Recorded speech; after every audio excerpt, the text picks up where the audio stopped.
Hi everyone, I'm Judith Erman Shapiro and this is... I'm Kait Fierlit. And we are presenting a side-by-side Ba Duan Jin, the 8 silk brocades, so that we might have the opportunity to show you how you may be able to use Ba Duan Jin after surgery with limited mobility, if your energy level is not good, if you've had, like me, a hip replacement, a knee replacement, you hurt your ankle, just ways that you can still participate in Qigong in a different way. So we are going to, Kait and I have trained together, and we are going to show you Ba Duan Jin, and we'll just alternate leading the different pieces of it together. So Ba Duan Jin is a system of movement that is for your general health, and it's practiced globally. I always think about that with Ba Duan Jin, just people all over the world And there's so many different versions of it. Oh yes, and there are so many regional differences. So we'll capture what we can, what we've learned together from Brian Isaacs at Yoga Farm at Ithaca. And we will begin with this. So let's begin in Wuji stance. We'll just switch on and off. Wuji stance you can do seated, you can do standing, rising from the crown of the head, gently settling your shoulders down, and if you need to rotate them or move them or squeeze them, and just softening your arms, little sparrow's egg under the arm, or quail's egg. I love to think about cotton balls between my fingers, but I must ball up my hands or something. Relaxing your arms. And then sinking in the quad, the inguinal joint. Softening the knees, the back of the knees, making sure your knees are rotated to be over the feet, whether you're standing or seated. And then the full foot, feeling the full foot on the floor. So you'll notice that Kait is rocking back and forth. I can do that seated as well. And then just really feeling, oh, I love what you said, do the looping thing. Okay, so we can think about a silk thread looping in right at the center of our crown, starting to draw and lift us upward, elevating us through the neck and spine. And then we can think of a second silk thread looping in at the end of our tailbone. And this one has a gentle weight on it, pulling us down towards the floor, helping to open up the low back. So we've got that full opening of the spine between the elongation pulling us up and the gentle traction pulling us downward. And this is Wuji stance, so returning us into a neutral stance. If you're seated, you can let your arms come to your sides. It's better to have a chair that has no arms. And we'll begin with the first brocade. So in the first brocade, you're going to inhale as you bring your arms through the center of the body, turning them to face towards the ceiling around your eyes, extending them on the full inhale. And then as you exhale, allowing your arms to float downwards. So again, we're going to inhale and rise. Exhale and sink.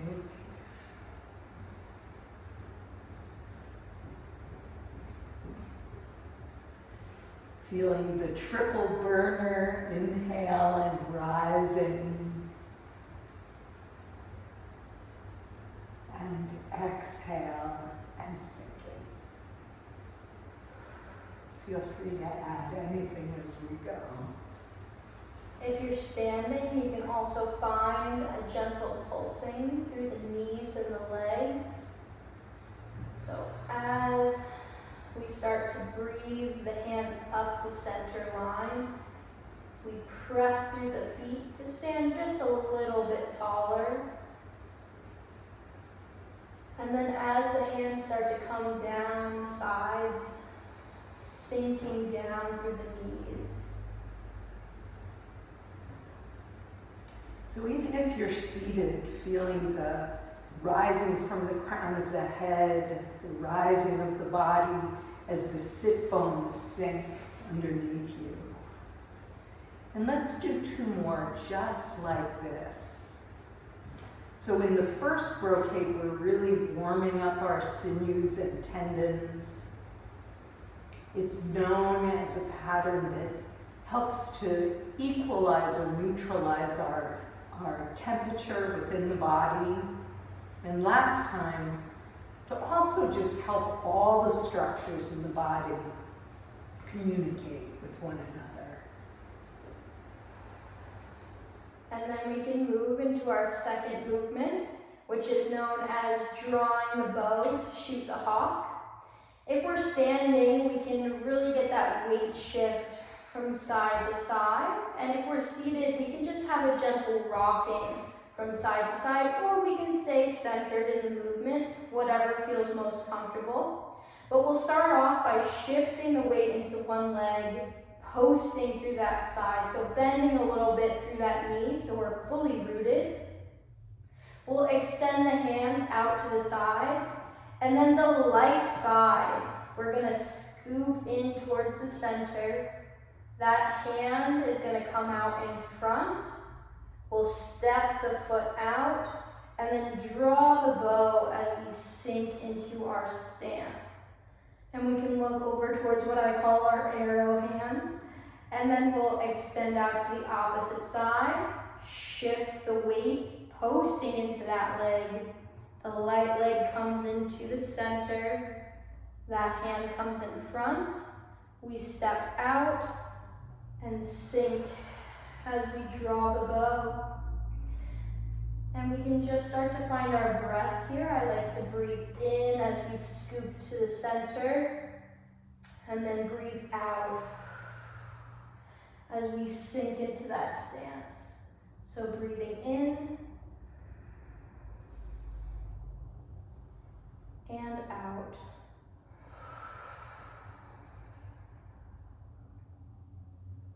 And we can do once more to each side.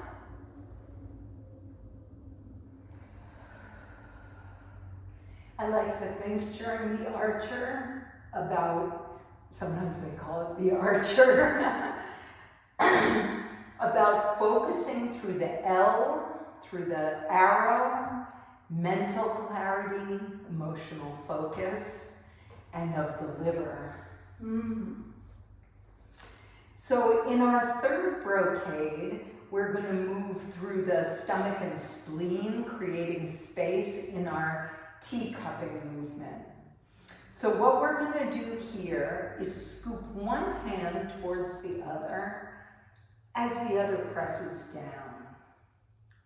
And then moving that arm across the chest, inhaling. And then as we exhale, bringing the hands, palms back together. Taking that teacup movement up diagonally, spiraling up. Exhaling, turning the palms and bring them back together. It's like a passing of the substance in the cup, that lovely spiral upward. And then the exhale, bringing that space back together.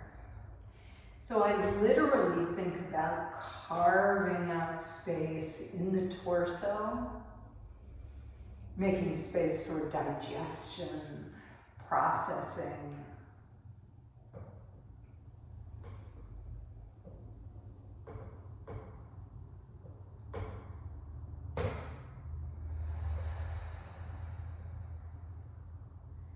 Let's do 2 more, 1 more to each side.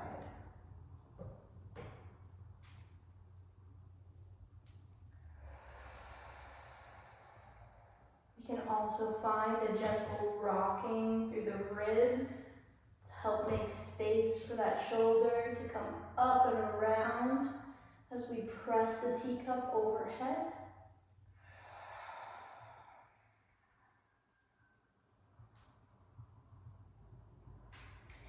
And then we can move into our fourth movement, known as the wise owl gazes back.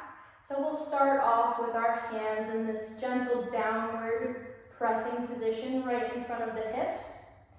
And then as we rotate our neck out to one side, the hands rotate open as well. And then we can come back to the center, rotating back to the center line with the hands, and then opening as we move through to the opposite side. We can then think about adding in the gaze, which is where this movement gets its name from. So the eyes are going to lead that rotation out to the side, and when we get to the comfortable end of that movement through the neck, the eyes will continue to track behind us and then lead us back to the center line. And that's the wise owl gazes backwards.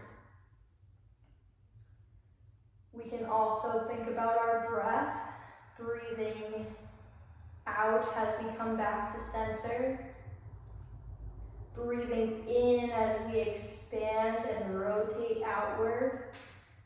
And that in-breath is just going to help protect our spine and our ribs, making sure we don't over-rotate.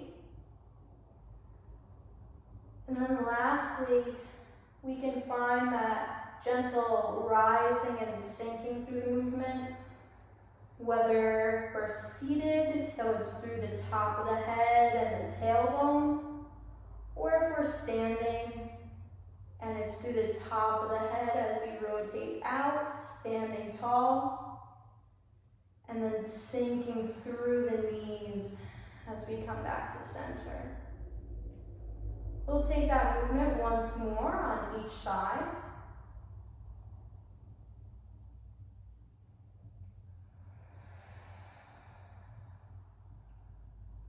And last one.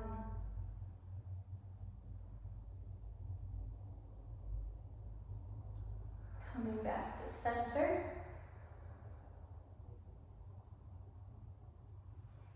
So we're halfway through Ba Duan Jin. We've done the first 4 brocades. One other thing I love to think about during Wise Owl Turns Its Head is that there's a phrase sometimes that follows the direction to ward off fatigue and illness. It's actually, the real phrase is to ward off like 5 illnesses. I don't know what the 5 illnesses are, but I always think, when you're really feeling fatigued, and it's part of healing, that it's something we do is kind of build up our strength to continue. So it's interesting that this has come back to me for the 4th brocade, which is the ones that I feel the most limitation in sitting. But you'll be watching Kait as well, so you'll see the full expression of dragon sways its head and tail. So in this, I usually take a wider stance. And seated, you can just sit right in between your legs. If it hurts at all to abduct the legs, you can keep them right where they were in regular Wuji stance. And what we're going to do is inhale as we look off to the side, exhale leaning forward, and we're exhaling the breath from the body. So this is for heart fire as we swing across the legs. As we come to the other side, we inhale, rise, reset to center, and I take an extra breath to exhale and really ground. And then we're going to reverse that. So inhale, now going the other way. Exhale, releasing stress, anxiety, blockages in the center chest, around the heart. Inhale to reset the body, and exhale to ground. So inhale, you can lean forward as much as is good for you. And if you can't, if you have movement restrictions like me, you can just indicate that direction And keep your range of motion very small, really feeling the sit bones to ground. And then inhale, coming the opposite way. Think of swaying through the center, releasing the breath for the heart.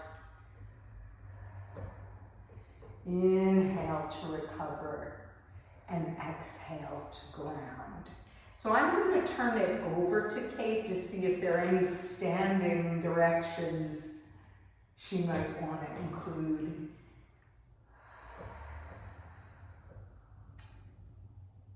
The only thing that's really coming to mind is how we get into our stance and determine what a good stance is. So we are in a horse stance, so it is wider than our typical buji.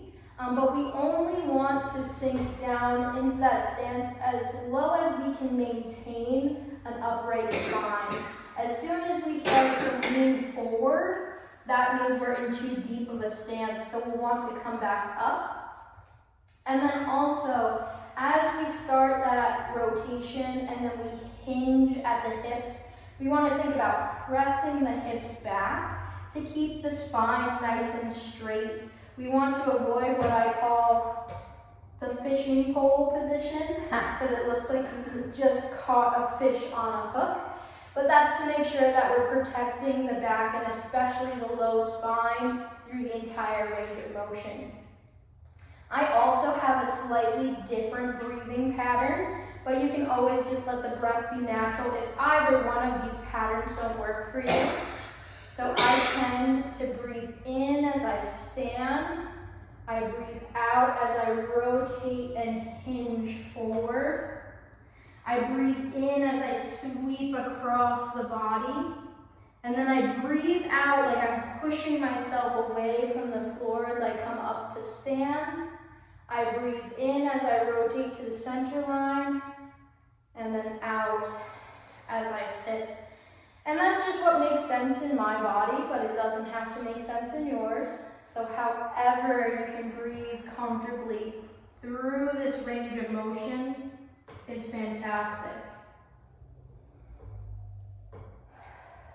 I think the nice thing about Kate's breathing pattern is that it may actually help stabilize the core as you're reaching away from it. So I think that, try both ways and whatever makes you feel most stable and most secure. So then we'll move into our next movement in this brocade pattern, which is touching the toes to strengthen the low back and kidneys. So we can start with the hands up overhead, and then they're gonna come down the center line. And when they get to about chest height, they're gonna sweep under the armpits and come around to the low back. And it doesn't matter if it's the palms touching your back or if it's the backs of your hands, whatever you can comfortably reach with. And then we're gonna hinge at the hips again, starting to trace down the body, down the back of the legs. And when we come to that natural resting point, we'll swing the arms out in front of us and press the hips forward to stand. I like to let the breath be pretty natural as the hands come down the back of the body. But again, when I get to that bottom range of the motion, I think about breathing out, pushing myself away from the floor. And this movement is really to clear the kidney and the bladder. So we're coming down the bladder meridian, moving up through the kidney meridian, and then bringing back essential chi to be housed in the kidney. It's a real water element, so important when you're in recovery from any illness, from surgery, to clear the body and give support to the organs that filter for us. And we'll just move through this 2 more times, tracing the fingers with your eyes as the hands come up overhead. Breathing out as the hands travel down the center line. Breathing in as we trace down the lower chain of the body. Breathing out to come back to standing. Last time through.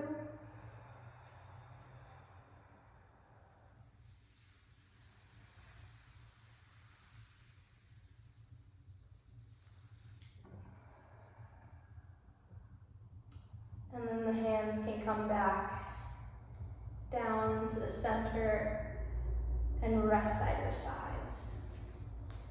So we're going to move into staring with angry eyes, which is for our liver meridian and for our sense of health. And I always talk about, if you don't feel angry, you can also do your I mean it.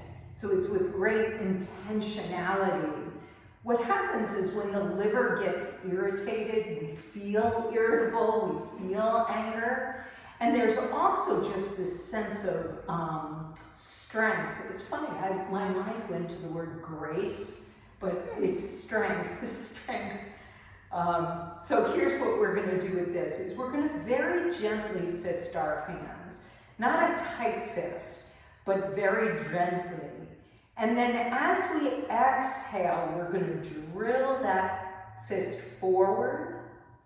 And then what I like to do is open the palm. This is Lao Gong. It's a point in the center of the palm where we gather chi. And we're going to drill that back to the body as you inhale. Exhale. And inhale. And you definitely want to have a natural breathing rhythm as you do this. So one person may go more quickly than another. Just kind of moving at a pace that doesn't deplete you or make you feel like you're using your breath too hard, but where you're exercising both parts, yin and yang.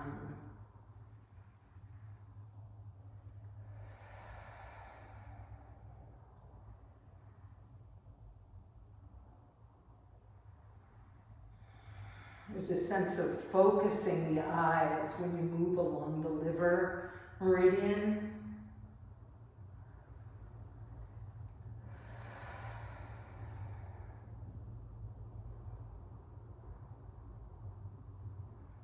Let's do 2 more times.